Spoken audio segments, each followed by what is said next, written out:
everyday thing. It's an everyday thing. It's an everyday thing when you let your nuts hang. What's up, y'all? My name is Polonius Hart. I'm 24 years old. I'm from Chicago, Illinois. And this video will be about the Senator. For those that don't know, he is the Senator of the 14th District of Chicago, Illinois. And my backstory on him is I dated him. Just so you guys know I'm not lying about knowing him, here's a picture of me and him laid up. I done been to this man's house so many times. I know his address, everything. I'm not going to disclose that and show that, you know what I'm saying? But just know that this is all real factual, you know what I mean? Now, it's been a few months since I stopped dealing with him, and I was gonna make the video months ago, but the only reason why I didn't make the video is because, like, come on now, this is a politician. He works for the government. This man done threatened me so many times. He done threatened to sue me. He done threatened to call the police on me and have them take me anywhere he wants them to take me. You know, just a whole bunch of stuff that I don't even know if I can speak on, you know what I mean? But now that I've got the courage and the strength to, you know, speak out on it, I'm just gonna put it all out on the table. I don't care anymore. Dealing with this man, I done seen a lot of things, heard a lot of things, you know what I mean? Things that have traumatized me. So let's get into the story on how I met this man in the first place. At the time, I was homeless and I was, you know, going through a transition in my living situation. So I was staying with this dude. We're gonna call the dude CJ, okay? So I'm staying with CJ, and CJ happens to know the senator. So CJ comes up to me one day. He's like, hey, the senator wants your number. And when he told me that, I'm just like, huh? I thought he was lying. I thought he was trolling. I'm just like, how do the senator even know about me? What senator are you talking about? Like, I don't know nothing about politics, y'all. Mind you, I know nothing about politics, politicians, so I'm just confused. So he tells me that, and I'm just like, whatever, give the man my number. So he ends up giving my number, texts me, and he's basically trying to offer me money to do, you know, grown folk things with me. Disclaimer, before I ended up getting his real number, he gave me his fake number. That's what he does. He gives people his fake number until, I guess, you pass the test so you can get the real number. But here are the messages. So he hit me up from his fake number. He goes by Mike. That's like his fake name that he gives people. But here are the messages. Mind you, I have nowhere to stay at the time. I have no money. You know, I'm not working at the time. So I was staying with a friend, and apparently he was plotting on me for like 3 weeks. Apparently the friend was sending videos of me or just telling him about me. I did have like a Twitter at some point, and I used to post like little photos and stuff like that, but it was never nothing serious. But I guess the friend, him and he was plotting on me the whole time. So I go to his house, you know, he tell me he's lit, you know what I'm saying? He's in that mood, so we end up doing it. And then after that, I kind of was just at his house like every day. Like I damn near lived with him. It'd be nights where I like to call them Diddy parties. Like he would like to throw parties where he would invite a couple of guys over, sometimes women, you know what I'm saying? And adult things would happen. Before him, not gonna lie, I was not used to the more than one person. Like I don't do the 3 ways and all of that. Like I wasn't used to that, but he would tell me stuff like, yeah, if you don't do this, I'm gonna just basically replace you. Like I'm gonna just find somebody else to do it. Everybody's replaceable type shit, you know? Whenever I would refuse, like, no, I don't want to do that. I don't even know these people type. I'm not that type of person. Like, I don't know your people, so I'm not finna do nothing, you know, freaky with them. I don't know them, but he would tell me like, oh yeah, you're not freaky enough. So he would like to get me intoxicated. You know, we would, you know, get high, you know, and basically, I just felt taken advantage of in the end because I also helped him with his re-election campaign. I'm going around passing out flyers, putting up signs in the neighborhood, and he ended up not even paying me what he was supposed to pay me, what he agreed to pay me, because I didn't want to be with him. I had basically broke it off with him because I just felt like I just didn't want to be around him anymore. Like I felt like he was using me. I felt like he was manipulative and just trying to get over. And I wasn't even gonna make a video. Like I was just gonna leave him alone, just go my separate way. But he didn't even pay me what he was supposed to pay me for standing outside in the cold for hours and hours for his re-election campaign. All because I did not want to be with this man no more. Like crazy. Like you way too old for this. You know what I mean? Like pay me. So boom, I'm staying with the friend CJ. He tells me, hey, the senator wants your number. But CJ is basically describing the senator as like a sugar daddy. And he said that he used to be his sugar daddy. But, you know, him and the senator are now just friends. So I hear sugar daddy and senator. and baby, line it up. You feel me? So I get his number. Me and the senator end up texting. We texted for a minute or whatever. This is the before we ever linked up. Mind you, we're texting for a little minute. He's asking me questions, just trying to feel me out. Here are some of the messages from the first conversation.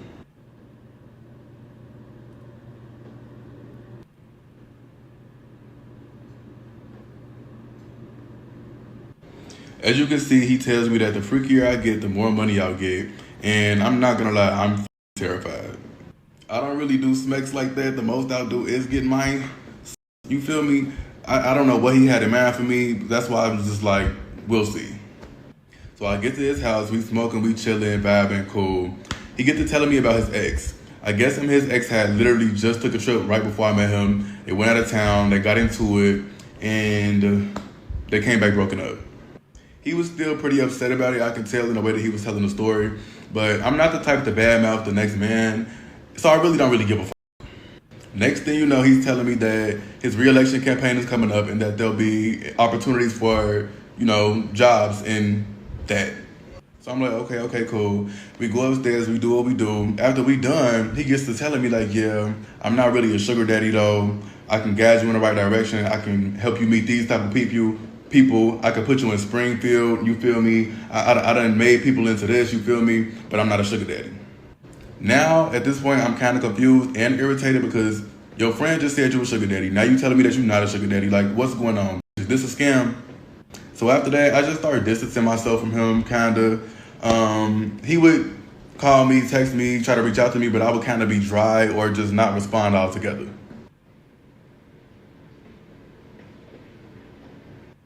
I kind of seen our first interaction as like a high and by because you're really not talking about shit. Where is this going, you feel me? I was just gonna leave him the f alone, for real. I saw no point in it. The man would literally guilt trip me into with him. Like, one day he calls me and he's just like, yeah, I'm sick with the flu. Mind you, right before that, he had just told me that he wanted to take me out to eat to this restaurant, all of that good shit.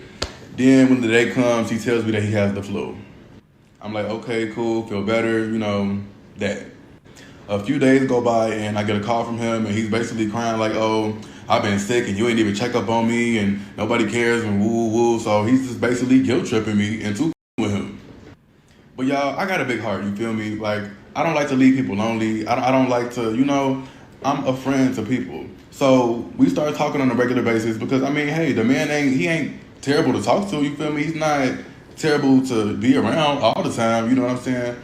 Especially at this point, I'm not really around at his house like that. We're just talking on the phone. So yeah, we on a talking basis at this point. Also, y'all, a disclaimer. At this point, I am no longer living with CJ. I have moved into my apartment in Inglewood. I am not staying with CJ anymore. That's done. But fast forward, we on a talking basis. I get into it with my family at my people's crib. And, it was just a real big thing. So I'm just calling him, venting about it. You feel me? He tells me I can come over, we have drinks, we pop a little yeah, smoke some, and that's that. I guess from that little interaction, he just kind of saw like, okay, I didn't have to pay him to do nothing, you feel me? We could just be cool, chill together, let's do this more often. So he would call me like every day to come see him. The man would even ask me to stop what I'm doing, stop working, you feel me? Can you get off work a little earlier? Can you come see me? Like dude, chill out. So we're hanging out more and more, you feel me? One day we're chilling, smoking, and he gets to telling me about this homegirl that he's had since he was a child. He telling me that this girl is a freak, she a nympho, you feel me? She likes DL and gay men. She likes to see them do things with each other. She likes to do things with them, you feel me? And next thing you know, they're on the phone. I forgot if he called her or she called him, but they ended up on the phone. And she's telling him, hey, you should cook and I want to come over and we can all just have a good time. Mind you, when I say have a good time, they never had mentioned that this was going to go down, like a party was going to go down or nothing like that. We were just simply going to all hang out. So the next day comes, because that's when it's supposed to be happening. I get a call from him. He invites me over. I'm over there. She gets there. He called over a dude for her because if you know the senator, you know that he likes men with big parts down there. He always has one on deck. So he calls one for her over there because I guess it was supposed to be him with her and me with the senator. So we all pop us a little yeah. And next thing you know, we go to the living room. When we get to the living room, we're playing like Freaky Truth or Dare, but we're not really doing nothing for real. There's nothing really going on at this point. His homegirl she's acting like she's not there to do what she came to do, but let's be real, she is. So she suggests, hey y'all, let's do karaoke. The senator is like, what? Girl, let's go upstairs. So we end up going upstairs, and that's when the party begins. What's up? What it do, everyday people, man? It's your boy PJ. Today we back with another lit video. Back in the confessional. Yes, we staying lit, big dog, man. Shout out to my everyday people who rock with me every day. Alright, so it's people in the comment section talking about they know the guy, they used to work with the guy, talk about how freaky he was. Him and the other senator. Let me see here. It's this lady. Pretty petty pat to you.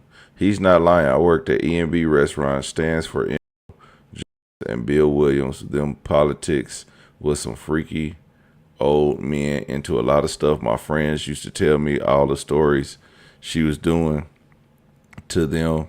Also, this is the third of his dad is who owned the restaurant. He was a freaky old man too, but very respectful to me. You know, they didn't try me because I was dating Bill Williams' nephew.